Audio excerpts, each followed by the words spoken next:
오늘 본문이 그렇게 간단하지 않습니다. 내 영혼이 뒤척일 때라는 제목으로 설교하려고 합니다. 우리가 믿음을 생각할 때에 저 사람이 믿음이 좋다, 저 사람이 믿음이 좀 어리다라고 얘기할 때 우리는 통상 좀 믿음을 고정적으로 생각하는 경향이 있는 것 같습니다. 그 사람의 믿음은 좋다, 나쁘다. 그런데 성경에서는 믿음을 고정적인 형태로 설명하지 않습니다. 믿음은 대단히 유동적입니다. 출렁거리고요, 뒤척이고요, 그리고 이랬다 저랬다 합니다. 우리의 믿음이 어떠한 성경의 사람이나 의인들도 믿음이 한결같이 쭉 독수리 날개쯤에 올라가기만 하는 경우는 없습니다. 오늘 이 아삽이라는 사람이 다윗의 음악 감독인데 굉장히 영성이 뛰어난 사람이고, 다윗이 시편을 작사를 하면 그는 찬양대 그 책임자로서 이스라엘의 찬양을 책임진 사람입니다. 굉장히 그런데 오늘 믿음이 엎치락 뒤치락 하면서 믿음이 식어졌고 마음이 약해졌고 내가 밤새도록 뜬 눈으로 지새웠는데 주님의 응답도 없다고 그렇게 얘기했어요. 나는 이제 지쳐서 주님 앞에 뭔가 할 말도 없다. 하나님은 나를 버리셨나? 하나님은 나를 잊으셨나? 이런 생각도 막 한다는 거예요. 신앙생활을 처음 시작하면 이제 초신자들의 그 고뇌는 뭐냐면은 이 믿음을, 하나님을, 보이지 않는 하나님을, 그리고 인격적이신 하나님을 내가 이제 경험한 적이 별로 없기 때문에 내 믿음이 자꾸 이렇게 좀 일어서려고도 떨어지고 올라서다가도 쓰러지고 이렇게 엎치락 뒤치락 하는데, 초신자들의 공통적 고민은 뭐냐면 자기만 그런 줄 알아요. 믿음이 아주 깊은 분들은 자기처럼 그렇지 않고 계속해서 그냥 끄떡없이 반석처럼 서 있는 줄 알아요. 큰 오해입니다. 한 사람도 믿음이 반석처럼 흔들리지 않았던 사람이 없습니다. 성경에는 아주 믿음이 깊은 분들도 이렇게 하나님이 나를 떠나셨구나, 하나님이 더 이상 나를 이제 버리셨구나 라고 생각하면서 엎치락 뒤치락 합니다. 다윗도 많은 경우에 시편은 정말 많이 하나님 왜 나를 버리셨나 이런 얘기했고, 다윗의 그 고백 중에 가장 그 센 고백이 시편 22편, 하나님이여 하나님이여 어째 나를 버리셨나이까. 이게 엘리 엘리 라마 사박다니, 이것을 다윗이 한 기도를 예수님이 십자가 위에서 돌아가시기 직전에 하셨어요. 엘리 엘리 라마 사박다니, 이게 나의 하나님 어째 나를 버리셨나이까. 버리실 것 같은 게 아니고 버리셨다 하는 거죠. 버리셨다. 예수님이 돌아가시기 직전에 고통속에서 절규한 내용이 시편 22편 다윗이 고백한 거예요. 하나님 나를 버리셨다, 하나님 나를 떠나가셨다. 이런 그 영혼의 뒤척임이 우리 모두에게 있어요. 저도 있어요. 17세기의 청교도들, 우리가 영국에서 미국으로 건너간 메이플라워를 타고 간 성도들, 영국에 남아있는 청교도도 있고요. 이 사람들이 퓨리탄이라고 합니다. 퓨리탄이란 건 뭐냐면, 퓨리가 뭐냐면 아주 정결하다는 뜻이거든요. 퓨리탄이라는 것은 그래서 아주 깨끗하게 믿음을 지키고자 하는 사람들, 이렇게 말합니다. 그래서 영국에 남아있어서 영국의 그 여왕들, 가톨릭과 싸우려고 했던 영국의 청교도들이 있고, 영국에서 이제 배를 타고 신대륙으로 건너간 미국의 청교도들이 있습니다. 그들의 이제 책들을 제가 영국에 가서 공부를 할 때에 그들이 공통적으로 고백하는 그 한 가지 용어가 뭐냐면은 영혼의 깊은 밤, 영혼의 깊은 밤, 영혼의 대낮 같은 뭐 기쁨, 이것만 있는 게 아니고 영혼의 깊은 밤, 아주 내 믿음이 나락까지 떨어지는 그런 시간들을 모두 경험해요. 마틴 루터 지난주 수요일 날 말씀드렸고요. 다윗 그랬고요. 욥도 그랬고요. 어떠한 의인들도 영혼의 뒤척임 현상을 경험하지 않는 사람은 없다. 믿음의 사람이라는 것은 한 번도 흔들리지 않는 사람을 의미하는 것이 아니다, 이겁니다. 그런데 이제 오늘 1절부터 20절까지를 쭉 계속 읽어보면 전형적인 시편의 패턴이 나오는데, 초반부는 진짜 뒤척임으로 아주 씨름하고 고뇌하고 하나님 날 버리셨다라고 얘기하다가 후반부로 가면서 아삽이 하나님을 고백하기 시작해요. 그 영혼의 뒤척임 현상이 점점 끝나가는 그 모습도 보인다는 것입니다. 만약에 영혼이 뒤척이다가 그냥 하나님은 날 버리셨구나, 그래 나는 이제 하나님의 은혜가 끝났구나 하고 절망으로 시편이 끝났다면 오늘 우리가 이 시편을 묵상할 이유가 없습니다. 시편을 잘 보시면 처음에는 하나님이여 왜 이렇게 나는 원수가 많을까요? 왜 나를 잡아먹으려 하는 이 맹수들이 드글드글한데 하나님 뭐하고 계십니까? 이 고백이 막 계속 나옵니다. 그러다가 점점 시편의 후반부에 가면서 그 마음속에서 다시 믿음이 생겨요. 그러면서 지금 상황이 하나도 변하지 않았는데 그 기도를 하는 중에 이 시편의 기자가 마음이 새로워지면서 영혼이 소생되면서 그렇군요. 하나님은 나의 하나님이시고 나의 목자시고 다시 믿음을 고백해요. 이것이 시편의 패턴입니다.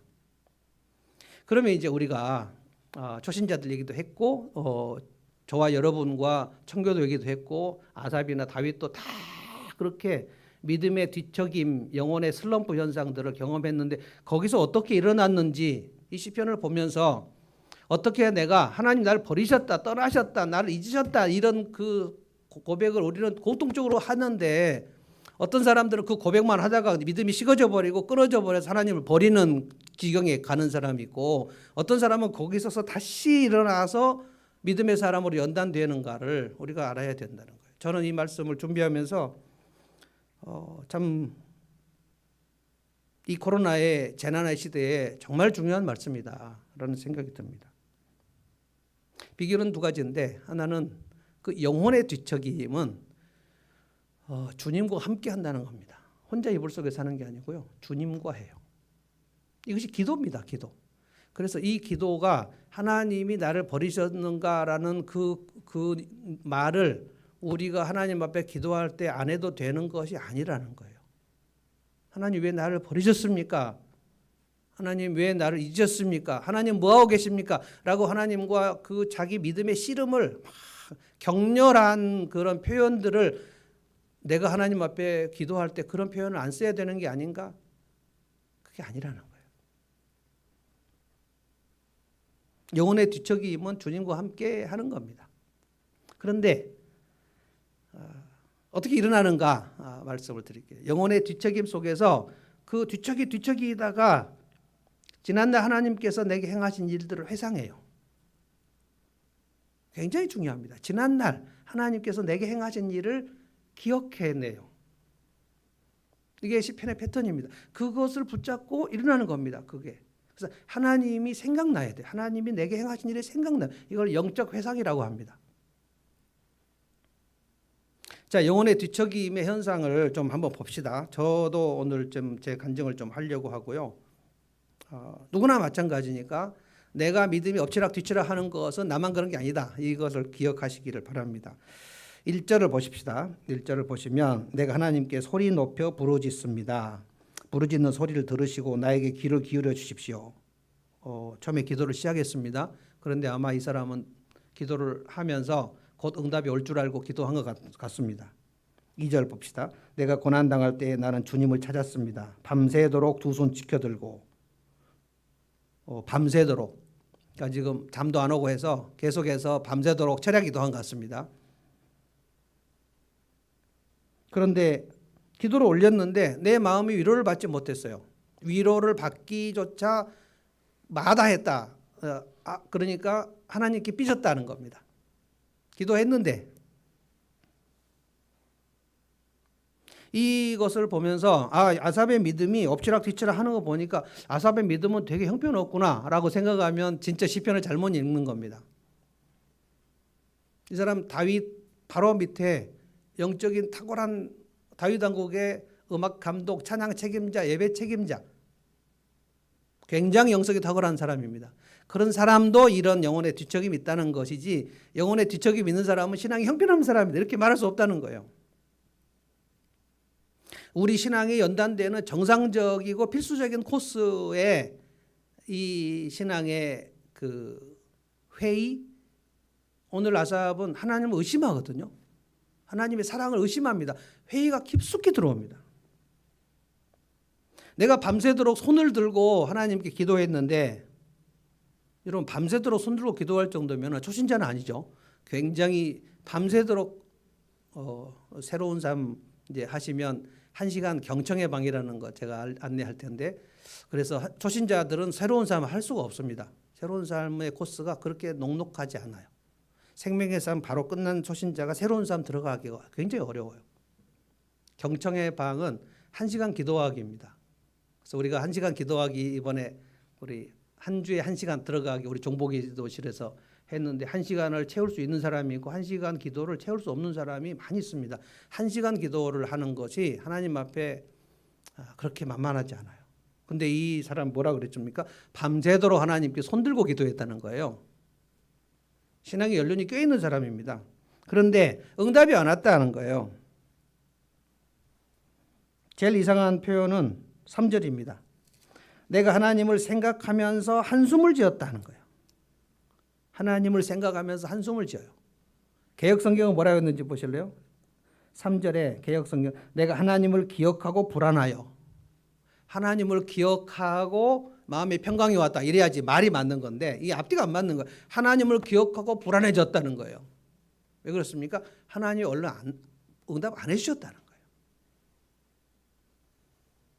그래서 제가 초신자 때 기도를 많이 하라고 늘 얘기하는데, 예수 믿고 3년 안에 기도 응답은 아무거나 응답이 됩니다.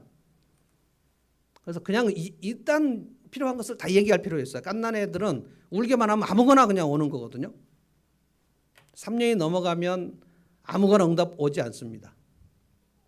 조금씩 하나님께서 멀어지시는 경험을 할 수밖에 없어요. 4절에는 내 마음이 불안했다라고 개역성경은 말했고, 세번역은 뭐라 그랬습니까? 내가 하나님을 생각하면서 한숨을 지었다. 그리고 주님 생각에 골몰하면서 내 마음이 약해졌다. 영어 성경에는 어지러웠다. 내 마음이 어지러워. faint. 막 어지러워. 혼란스러웠다는 거예요. 내가 지쳐서 말할 힘도 없다. 4절입니다. 주님께서 나를 뜬 눈으로 밤을 지새우게 하시니 밤에 한숨도 못 잤어요.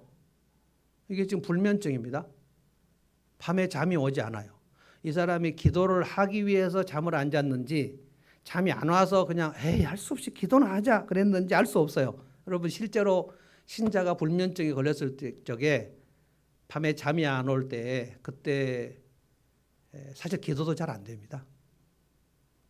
밤에 잠이 안 오면 책이나 보자. 저 열심히 해봤는데 잠이 안 와갖고 보는 책은 진짜 진도도 안 나가요. 잠이 안 올 때는 정말 대책이 없습니다. 제가 인생에서 잠이 정말 안 올 때, 밤에 잠이 안 오고 2시, 3시 깰 때가 딱 2번 있었는데,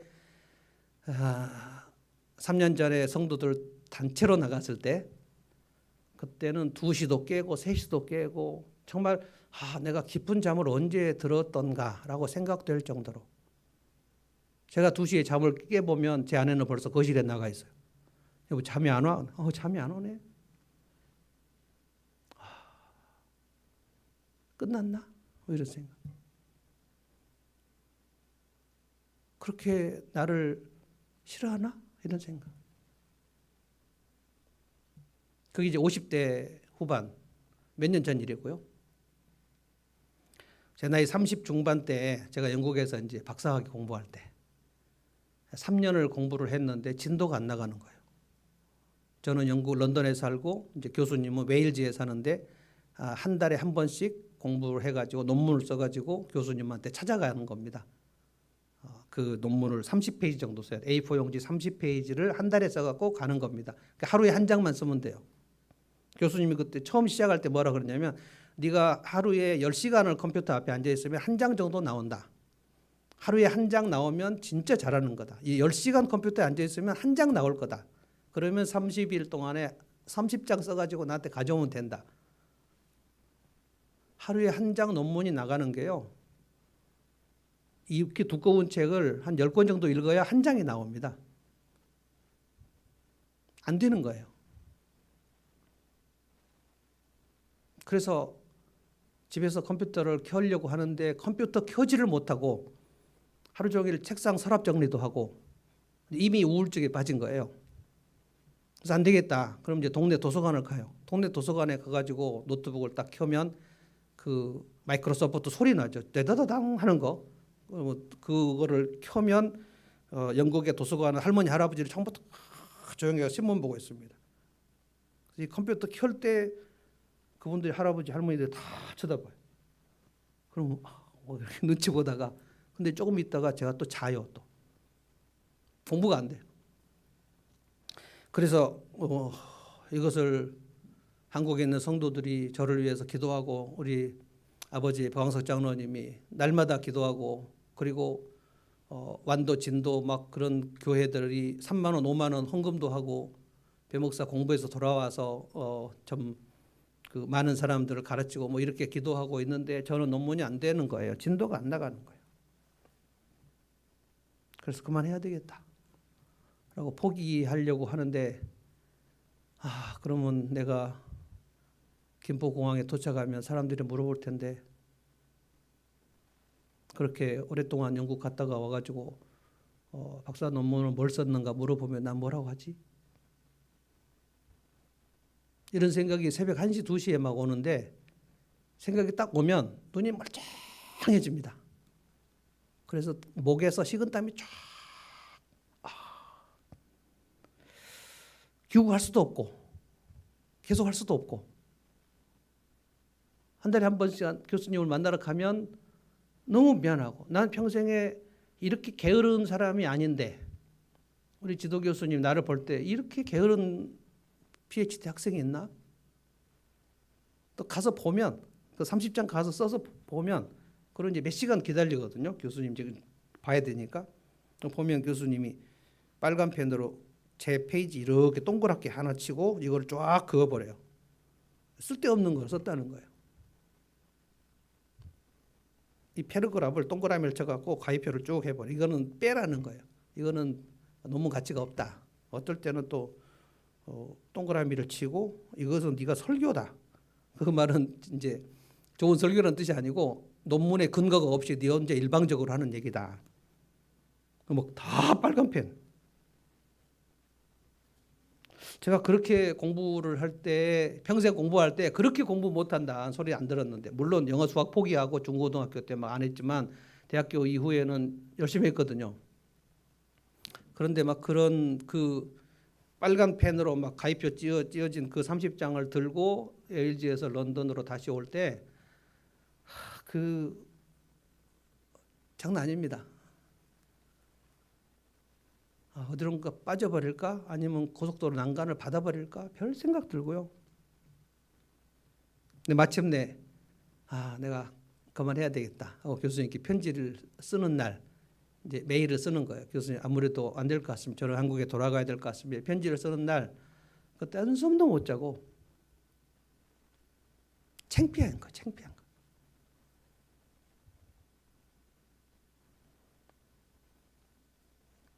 오늘 아삽은 왜 이렇게 심하게 밤새도록 뒤치겠을까? 제가 상상을 해봤어요.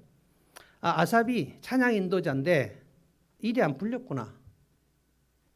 다윗 왕이 3명을 찬양 인도자 음악 감독입니다. 뮤직 디렉터라고 하고 그 성경에는 다윗의 시 영장으로 한 노래. 그러면 이제 음악 감독 아삽이 지은 노래, 헤만이 지은 노래, 여두둔이 지은 노래 3명이 아삽, 헤만, 여두둔. 그런데 제가 이제 혼자 상상해 본 거예요. 아삽이 어느 날 슬럼프에 빠져가지고 곡이 안 나오는 거예요. 곡이. 왕이 지어준 시를 놓고 찬양을 만들어야 되는데 진도가 안 나가는 거예요. 그렇게 안 되지. 그런데 막 헤만, 여두둔 이 사람들이 지은 찬송은 막 다윗 왕이 보면 우와 이거 진짜 우리 전체 백성들이 부를 때 예배할 때 이 찬송 부르자. 그래서 헤만, 여두둔이 부른 찬송은 계속해서 예배에 불려지는데 아삽은 아마도 이건 제 상상입니다. 진짜 안 된다.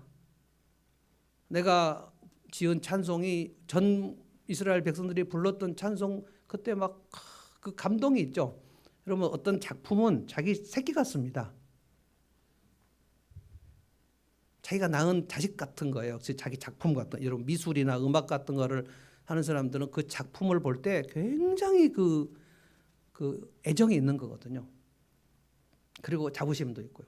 근데 아마 아삽은 마치 자기의 일에 슬럼프에 빠진 것 같은 그런 시간이 온 것 같습니다.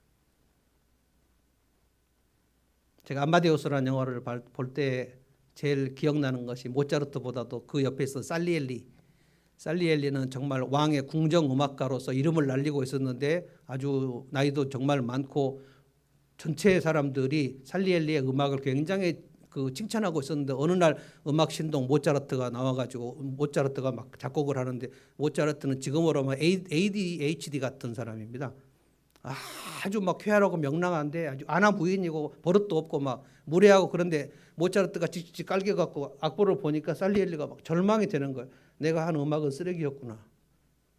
모차르트는 천재거든요. 살리엘리는 열심히 평생 공부해가지고 음악 작곡법 연구하고 화성학 연구에 자기가 일을 하는데 모차르트는 언제 음악을 배운 적도 없는 것 같은데 찍찍찍찍 긁어갖고 작곡한 노래를 악보를 딱 보니까 동정업계는 알잖아요. 뭐지? 살리엘리의 그 고통이 뭐냐면은 저 어린 모차르트의 음악을 보니까 나는 내가 한 일이 너무 쪼그라드는 거예요. 뭐 여성들도 마찬가지겠습니다만 남자들은 자기의 일이 딱 막다른 골목에 막히면 한강이 생각납니다. 한강 갈까? 여기서 끝낼까? 그래서 자기 업무로 인하여 자기 목숨을 끊는 사람들은 여자보다 남자들이 훨씬 많습니다. 뭐 빌딩에서 뛰어내리거나. 아마도 이 아삽이 그 자기의 업무에 대한 그 스트레스뿐만 아니라 슬럼프에 깊이 들어간 것 같습니다. 하나님, 내게 이 음악의 감각이 어디 갔을까요? 왜 이렇게 작업이 안 될까요? 미칠 것 같은 거예요. 하나님, 제게 영감을 주십시오. 영감을 주십시오. 왜 이렇게 안 풀릴까요? 그래서 막 기도를 했는데 안 오더라는 거예요. 안 와요. 그래서 5절부터 9절까지를 보십시오. 하나님을 의심합니다. 내가 말할 힘도 없다 그러면서 5절부터 얘기해요. 내가 옛날 흘러간 세월을 회상하며, 그러니까 그 찬양 곡이 막 써지던 잘 나가던 그런 시절을 회상했는데, 그런데 생각에 깊이 잠겼을 때 내 영혼이 혼자 속으로 물어봤다는 거예요. 주님께서 나를 영원히 버리셨다. 나를 버리셨구나. 나를 잊으셨구나. 내게 이제 은혜를 베풀지 않으시는구나. 감이 오잖아요, 이렇게. 내가 무슨 작업을 하는데 슬럼프에 빠지면, 여러분 어떤 직업이나 어떤 사람도 그 전공에서 슬럼프에 빠지지 않는 경우가 없습니다. 저는 30대에 한번 슬럼프에 빠졌고 50대에도 한번 빠졌고 정말 못할 것 같고 여기서 끝내버리면 좋을 것 같고, 지금 개척하신 그 목사님들의 슬럼프가 일상입니다. 영혼 구원이 됩니까? 어디 자비랑 하면 돈 벌 데가 있습니까? 나가지도 못하고 마스크 쓰고 다니는데 아이들은 있고, 그래서 차라리 아이라도 없었으면 좋았을까 이런 생각도 하고, 그리고 막 부부싸움도 하고 전도도 안 되고, 그러다가 또 부부가 함께 확진이 또 걸려가지고 또 격리하고 누워있고, 뭐 되는 일이 없는 거예요. 아삽도 그랬다는 거예요. 아삽도. 8절 보겠습니다. 한결같은 그분의 사랑. 이게 언약 백성의 사랑. 그 영어로 하면 unfailing love. 절대로 포기하지 않는 하나님의 언약 백성을 향한 사랑. 헤세드라고 합니다. 헤세드. 한결같은 사랑. 그 사랑이 끝난 것인가? 그분의 약속도 이제 끝나버린 것인가? 하나님이 은혜를 베푸시는 일을 잊어버리신 건가? 혹시 주님이 나에게 진노하셔서 그 주의 긍휼을 거두셨나? 별 생각 다 했다. 상한 갈대같이 막 흔들리는 거예요. 잠도 안 오고 꺼져가는 심지같이, 마치 그 믿음의 심지가 꺼져가는 것 같아. 막 이것이 영혼의 뒤척임입니다. 영혼이 뒤척뒤척하는 거예요. 왜 이렇게 미약하게 되어버렸는가? 아삽이 하나님의 부재, 하나님이 날 떠나가셨다는 거, 하나님의 부재를 경험해요. 하나님 임재 아니면 하나님의 부재입니다. 하나님이 나와 함께 하시는 것을 경험하면은 막 담대함이 생기는데 하나님이 나와 함께 하시지 않는 것 같아요. 아, 나에게 진노하셨구나.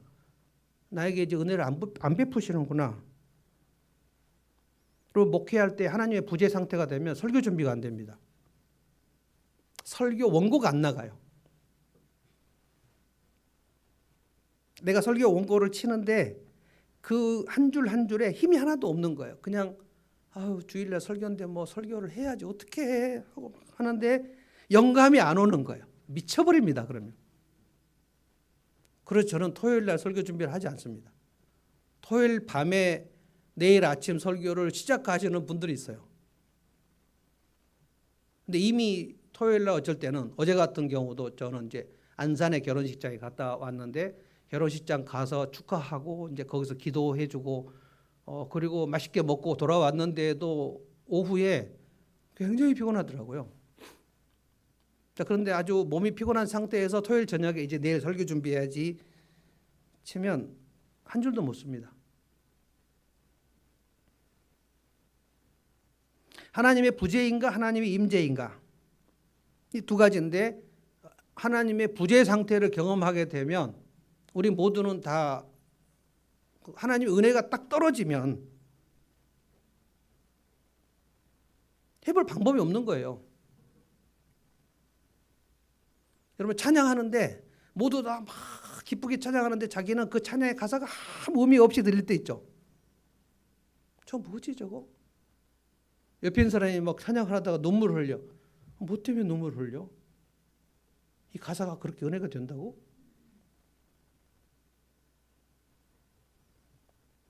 이때 우리의 믿음은 연약해진 상태거든요. 코로나 시대에는 이런 상태가 주기적으로 올 겁니다. 저도 오니까. 여러분에게 안 올 리가 있습니까? 아삽에게도 왔고 다윗에게도 왔는데 왜 이렇게 힘이 없지? 왜 이렇게 말할 힘이 없지? 왜 이렇게 의욕이 안 나지? 왜 이렇게 무기력한 상태로 돼버리지? 아, 옛날에 내가 그렇지 않았는데 왜 그러지? 어떤 분들은 또 갱년기까지 겹치고요. 어떤 분들은 노년까지 겹치고요. 그러다가 안 아픈 허리도 아프고 어깨도 아프고 다리도 아프고 갑자기 막 치통도 생기고 이게 뭐지?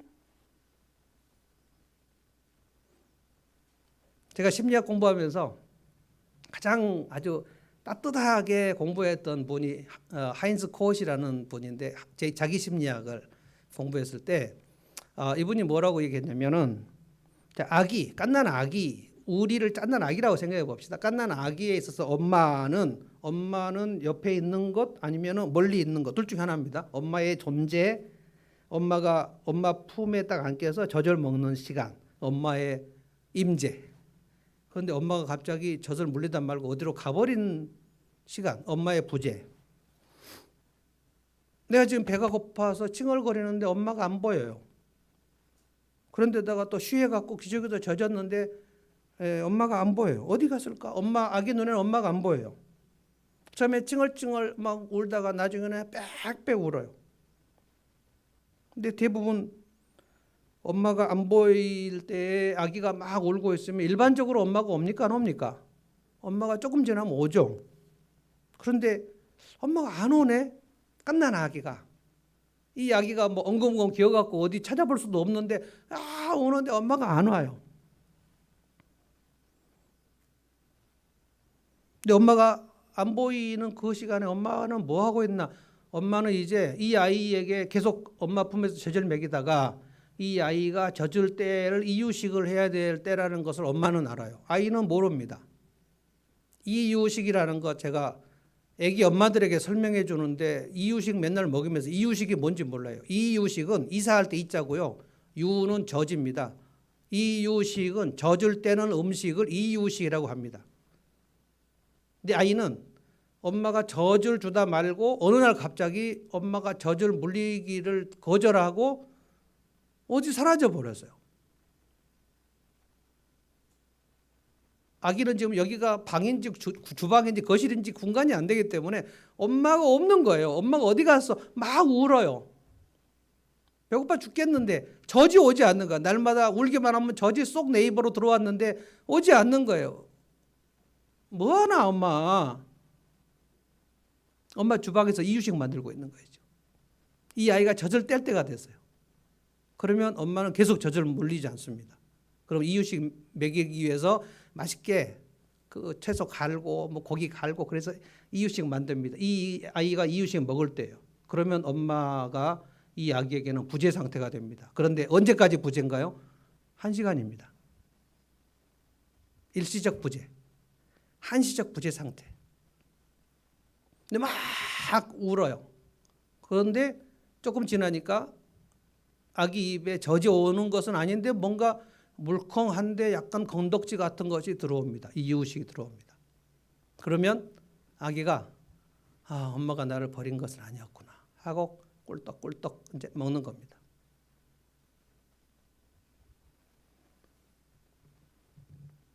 엄마가 나를 떠난 것 같았는데 가만히 좀 지나 보니까 엄마가 돌아왔을 때 나에게 이유식을 먹이더라. 자, 이때 엄마가 나를 떠난 그 시간을 이 하인스 코엇이 뭐라 그랬냐면 이거는 적절한 좌절감이다 그랬어요. 적절한 좌절감.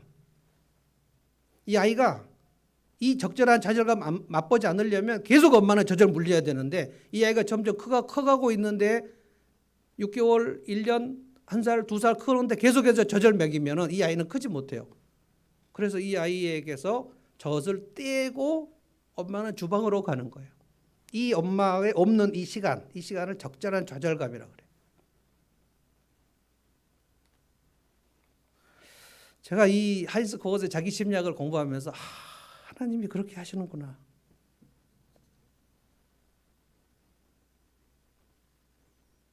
아이가 젖을 먹다가 이유식을 먹을 때가 되면 아이는 모르지만 엄마는 알아요. 이 아이는 이제 젖 먹을 때가 아니고 이유식 먹을 때다. 그럼 엄마의 젖이 사라지는 거예요. 그 아이에게. 제가 이 공부를 하면서 이 아삽의 시편을 읽으니까 아삽에게 하나님께서 적절한 좌절감을 허락하셨구나. 제가 이거를 그 지도 교수님께 페이퍼를 냈는데 혹시 그러면 시편에서 성도들이 하나님 부재 상태에 대한 경험을 하는 것을 적절한 좌절감으로 이해해도 됩니까? 맞다. 그게 맞다는 거예요. 역시 목회자가 심리학을 이렇게 영적으로 풀어주시니까 좋다. 그런 칭찬도 받고요. 이거구나. 하나님은 우리가 젖을 먹는 시간이 있고 젖을 떼서 이유식을 먹을 시간이 있고 우리를 독립시켜서 믿음으로 키우는 시간에 하나님이 잠시 없어지시는구나. 하나님 뭐 하고 계시는가 하면 이유식 만들고 계시는 시간이에요.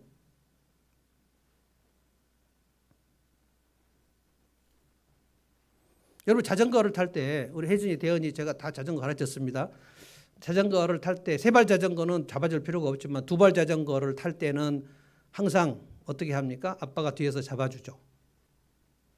그럼 아이들이 뭐라고 합니까? 아빠 손 놓으면 안 돼. 대답하죠. 절대 손 안 놔. 근데 아이가 막 이렇게 바퀴를 밟고 쭉 가면 아빠가 잡고 가다가 아빠가 손을 놓습니다. 계속해서 막 달려가면 아이가 자전거를 배울 수 없어요. 손을 놔요. 그럼 가다가 뭔가 뒤가 허전해 갖고 혜지가 돌아보면 아빠가 손을 놨네. 그때 이제 넘어지는 거예요. 아빠 왜 안 잡아주고 손을 놨어? 이번에 잡아줄게. 끝까지 또 가는 거예요. 막 페달을 밟으면 손을 놓습니다. 아빠의 부재. 손을 놔줘야 애가 자전거 타다가 넘어지고 또 일어나고 그러다가 자전거를 배울 수 있어요. 그래서 하나님은 가끔 우리 자전거를 안 잡아주십니다.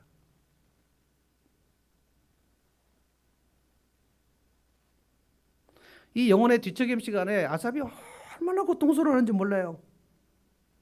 하나님께서 일부러 얼른 응답 안 해주시고 그냥 가만히 보시고 주방에서 이유식 만들고 계셔요. 자, 그런데 이제 10절부터 20절까지 보면 이 후반부로 들어갈수록 놀랍게 아삽이 일어납니다. 10절부터 20절까지 10절을 보겠습니다. 10절 볼까요? 10절 보면 그때 나는 또 이르기를, 어떻게 10절은 반전인데 그때 나는 또 이르기를, 그때 무슨 얘기를 했어요? 가장 높으신 분께서 그 오른손으로 일하시던 때 나는 그때를 사모합니다. 이게 분기점입니다. 가장 높으신 분의 오른손. 이거 개역성경은 지존자의 오른손이라고 그랬어요. 지존자의 오른손. 가장 높으신 분의 오른손. 여러분 항상 성경에서 오른손은 왼손의 반대말이 아닙니다. 성경에는 하나님의 왼손 얘기는 한 번도 안 나옵니다. 하나님의 오른손. 오른손의 아들. 벤이 아들이거든요. 벤야민. 이게 오른손의 아들. 야민이 오른손입니다. 하나님의 오른손이라는 말은 왼손의 반대말을 하는 게 아니고 하나님의 권능, 하나님의 능력, 전능하심, 하나님의 강한 팔, 이걸 오른손이라 그래요. 하나님의 전능하신 오른손으로 나에게 행하신 일을 내가 생각해 봤다는 거예요. 그때를 사모했다는 거예요. 11절에 주님께서 하신 일을 나는 회상하려 합니다. 주님이 하신 일을 회상하기 시작했어요. 이게 영적 회상입니다. 영적 회상. 밤새도록 손들고 기도했는데 하나님께서 응답도 안 해주시고 내가 응답 받기를 거절해야 되겠다 하고 하나님께 삐져 있다가 하나님께서 지난날 내게 내 삶에 행하신 일들을 회상해 보기 시작했어요. 문득 그래, 하나님은 지난날에는 어떻게 하셨지, 오늘은 나에게 아무 응답도 안 해주시는데 지난날은 어떻게 하셨지 하고 돌아보는 겁니다. 지난날에 하셨던 일들을 돌아봐요. 12절 보겠습니다. 주님께서 해주신 모든 일들을 하나하나 되뇌고 주님께서 이루신 그 크신 일들을 깊이 되새기고 하나하나 돌아봤다는 거예요. 하나하나.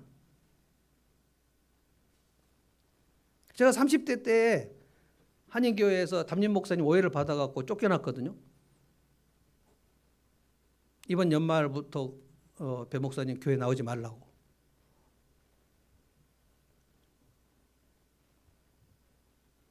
그때 제가 그 논문 공부로 굉장히 그때는 논문 시작할 때네요. 그러니까 30대 때 저를 하나님이 되게 하나님의 부재 상태로 훈련 많이 시키셨어요.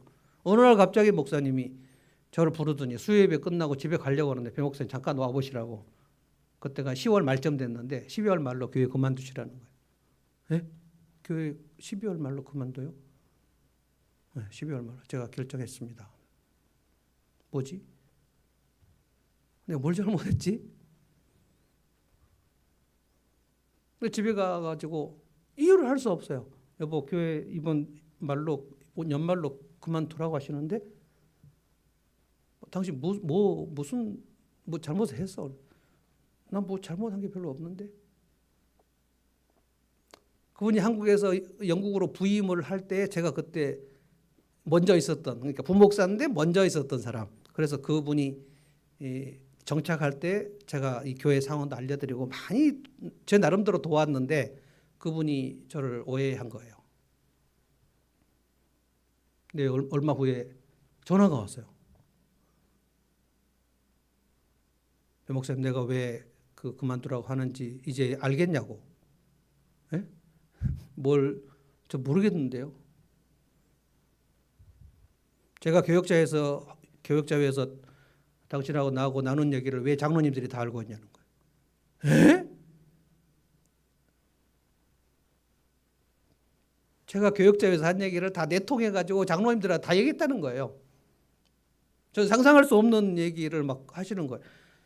그 시간에 제가 한 주인가 두 주인가를 열이 펄펄 나면서 막 몸이 끓는데 정신을 차릴 수 없었어요. 제 인생에서 그렇게 제가 그 생몸살을 알아본 거는 그때가 처음입니다. 너무 힘들었어요. 쫓겨나는 것보다 더 힘든 거는 나를 그렇게 생각했구나. 너무너무 괴로웠어요. 저는 10대 때도 어머니 돌아가시고 막 배고픈데 혼자 있는 그 경험을 하나님께서 시키셨는데 20대를 돌아보면 20대는 그렇게 어렵지 않았어요. 합동신학교 가서 은혜 받고 그리고 1년 방위 받는데 뭐 좀 어려웠지만 뭐 방위는 뭐 그 어렵다고 하면 안 됩니다. 정규군하고 방위는 비교가 안 되기 때문에 그 1년 방위 받고 신학교 갔는데 거기서 차윤일 씨를 만났고 그래서 같이 공부하고 커피 마시고 그러다가 결혼했고 그래서 20대에는 그렇게 막 어려운 코스가 없었어요. 30대에 딱 가니까 하나님이 아주 몇 가지 코스를 준비하고 계셨는데 제가 상상할 수 없어요. 인생은 30부터인가? 이런 생각이 들 정도로 너무너무 힘들었습니다.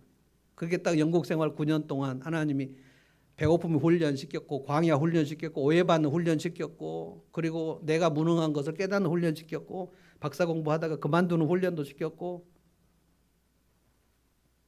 그리고 40대에 왔더니 또 뭐 부목사라 있는데 담임 목사님의 그 또 뭐 하여간 그 복잡한 일이 있었습니다. 전 부목사 5년 진짜 죽을 만큼 고생했습니다. 그리고 마운트스를 개척하니까 야, 이 자영업이 너무 행복하다 이런 생각이 들었어요. 허전하긴 하지만 그러고 나서 쭉 재밌게 쭉 하늘목에 오다가 이제 50대 후반에 막 단체로 막 그런 일이 있었죠. 그런데 하나님께서 저도 이 영적 회상으로 일어난 겁니다. 하나님께서 그때마다 하나님이 어떻게 하셨나. 저 영국 생활에 쫓겨나가지고 그 영국의 슈퍼 그때 우리나라는 그런 대형 슈퍼가 없을 때입니다. 제가 딱 영국에 갔는데 뭐 세인즈버리니 테스코니 뭐 이런 슈퍼마켓에 지금 우리 이마트 같은 슈퍼마켓에서 처음 본 거예요. 눈이 휘둥그레질 정도. 우와 이런 슈퍼마켓이 있구나. 근데 거기서 살 수 있는 게 빵하고 우유하고 아이스크림 애들 먹여야 되니까. 그때 지금 우리 이마트 트롤리 같은 게 그때 있는데 와 거기에 산더미 같이 막 영국 사람들이 이때만하게 막 각 사갖고 몰고 가는데 우리는 그 큰 트롤리에 담을 게 별로 없어요. 빵을 많이 샀어요. 식빵을 이만큼 사고 감자 그리고 우유도 이만큼한 거 그리고 아이스크림 그렇게 이제 어렵게 가고 있는데 김북경 목사님이 저를 구해 주셨죠.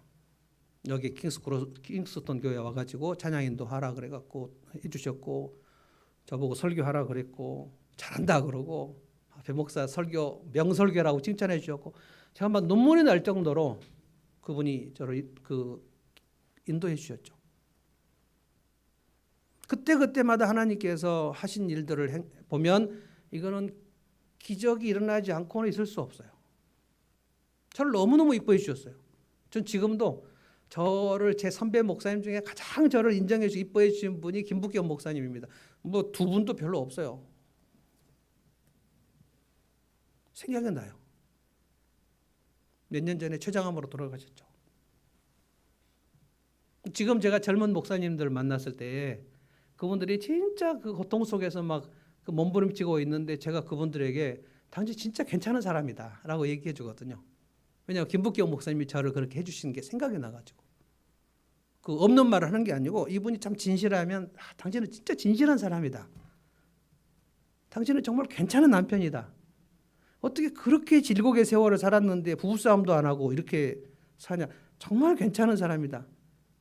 그러면 그분들이 뭐라 그러냐면 제가 이제까지 살면서 나 괜찮은 사람이라고 얘기해 준 분이 배 목사님 처음이라고 얘기해요. 너무너무 좋아하는 거예요.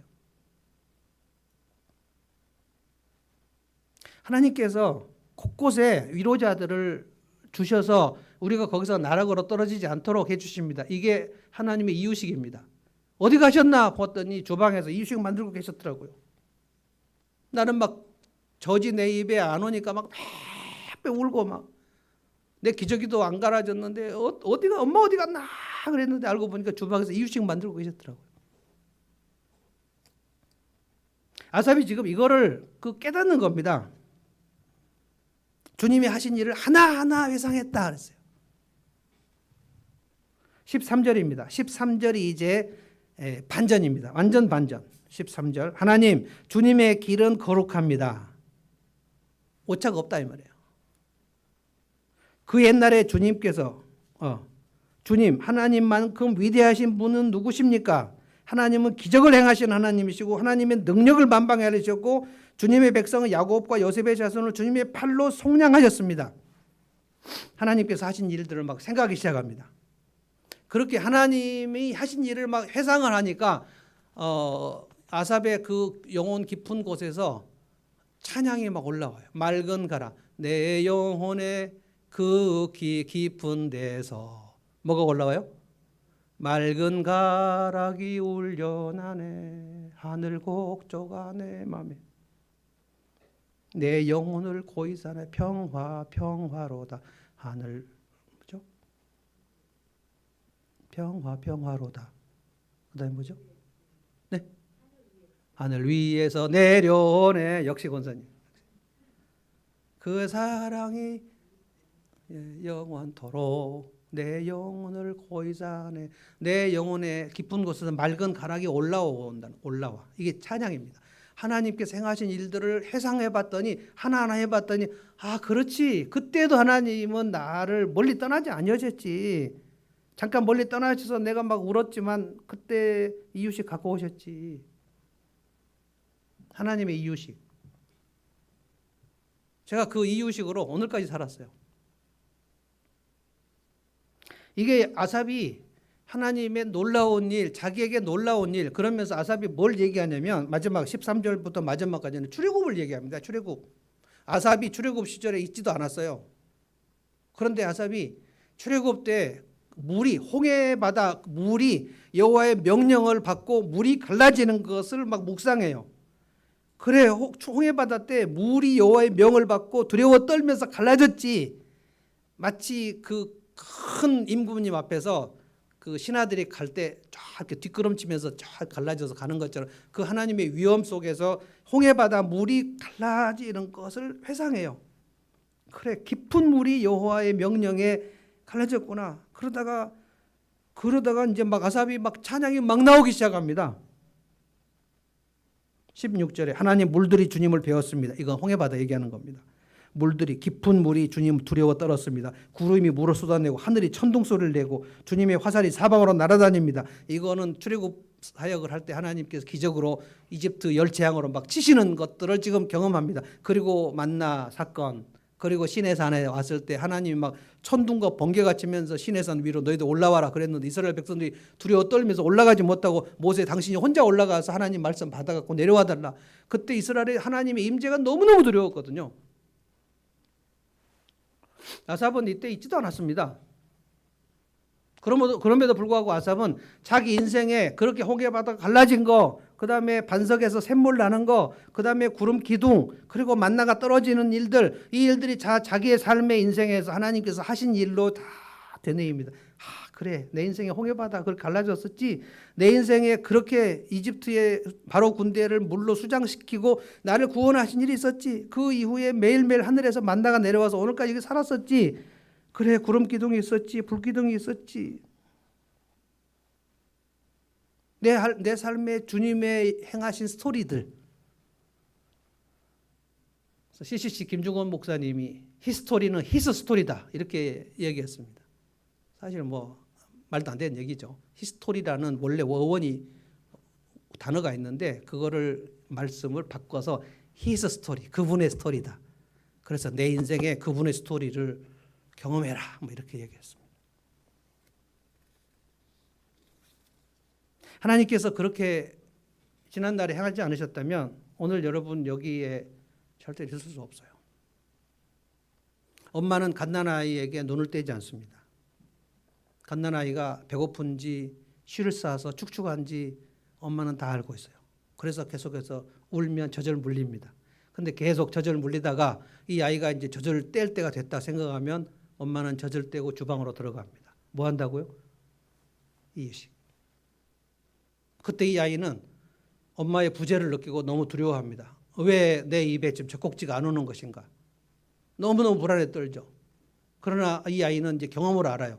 내가 좀 울다 보면 엄마는 이유식을 가지고 와서 내 입에 떠먹여 준다. 아, 엄마는 영원히 떠나지 않았다.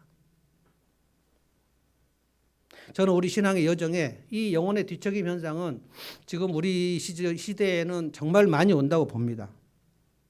오늘 우리 조동현 지사님 대표 기도를 하셨는데 참 제가 대표 기도문을 받고 그 문구를 제가 수정하면서 제가 기도를 많이 했습니다.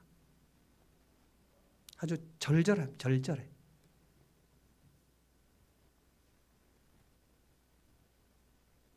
그러나 엄마의 부재는 일시적이다. 우리 주님의 부재는 일시적이다. 조금 울다 보면 엄마는 이유식을 들고 온다. 그거 먹고 나면 아 그래 엄마는 나를 떠나지 않았어. 저는 오늘 이 비결을 여러분들이 여러분의 삶에 여러분 가슴에 새겼으면 좋겠어요. 비결은 한 가지입니다. 언제 여러분의 인생에 영혼이 막 뒤척였는지 그때가 혹시 지금인가 생각해 보십시오. 잠이 안 오고 뜬 눈으로 지새울 때가 있습니다. 저도 몇 번 그랬습니다. 매번 잠이 안 오는 거 아니에요. 요즘에는 또 잠이 잘 옵니다. 그런데 3년 전에는 잠이 정말 안 왔고요. 그리고 30대 중반에 정말 잠이 안 왔고요. 막 식은땀이 목에서 쭉쭉 흐를 때가 있었고요. 근데 그 고민을 처음에는 아내에게도 말할 수 없었어요. 내가 여보 그 논문이 잘 안 돼서 이제 그만두려고 해. 이거 진짜 쪽팔리는 겁니다. 근데 그 고민이 끝나고 교수님께 메일 보내고 그리고 아내한테 얘기하고 그리고 저희 아버지 백광석 장로님께 편지 썼습니다. 아버지 제가 그만두고 한국에 귀국하려고 합니다.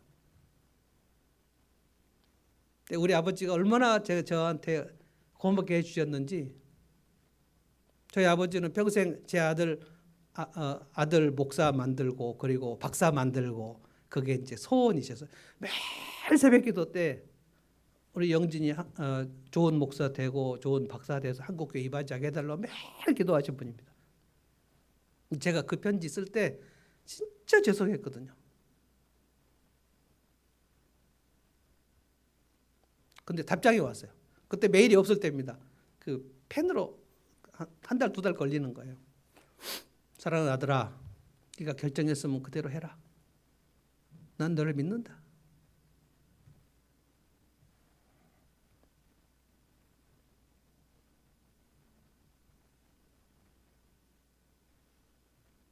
하나님은 나를 잊어버리셨구나라고 생각될 때가 분명히 여러분에게 있습니다.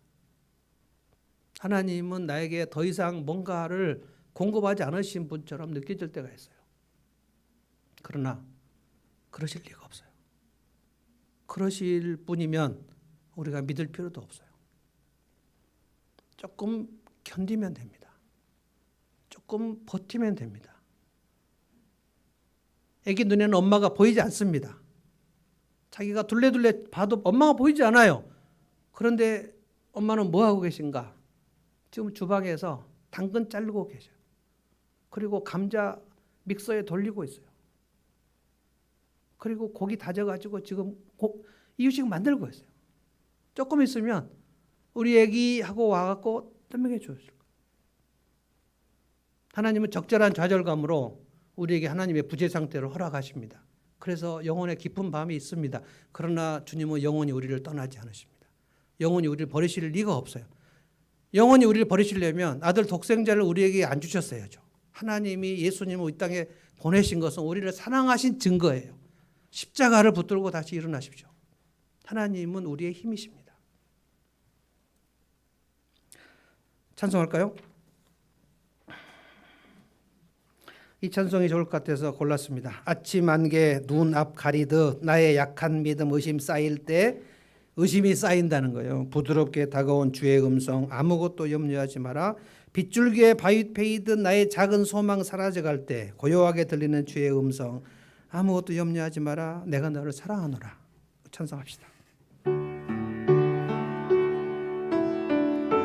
이제 가사를 음미하면서 하나님을 회상하면서 찬송하겠습니다. 아침 안개 눈앞 가리듯 나의 약한 믿음 의심 쌓일 때 부드럽게 다가온 주의 음성 아무것도 염려하지 마라. 빗줄기에 바위 패이듯 나의 작은 소망 사라져 갈 강하게 들리는 주의 음성. 내가 너를 사랑하노라. 내가 너를 사랑하노라. 외로움과 방황 속에서 주님 앞에 나아갈 때에 위로하시는 주님 나를 도우사 상한 나의 마음 감싸주시네. 십자가의 보혈로서 주의 크신 사랑 알게 하셨네. 주님께 감사하리라. 언제나 주님께 감사해. 외로움과 방황 속에서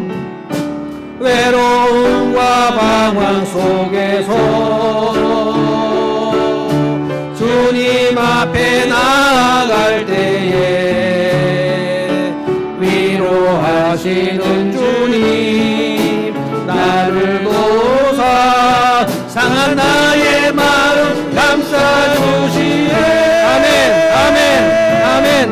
십자가의 보혈로서 주의 크신 사랑 알게 하셨네. 주님께 감사하리라. 언제나 주님께 감사해. 주님 감사합니다. 주님의 부재의 상태, 밤새도록 뜬 눈으로 두 손 들고 기도해도 응답이 오지 않는 상태. 그래서 영혼이 어지럽고 혼란스러워서 내가 이제 말할 힘도 없다고 지쳤고, 그래서 하나님이 나를 버리셨나? 하나님 나를 잊으셨나? 하나님의 사랑은 이제 끝인가?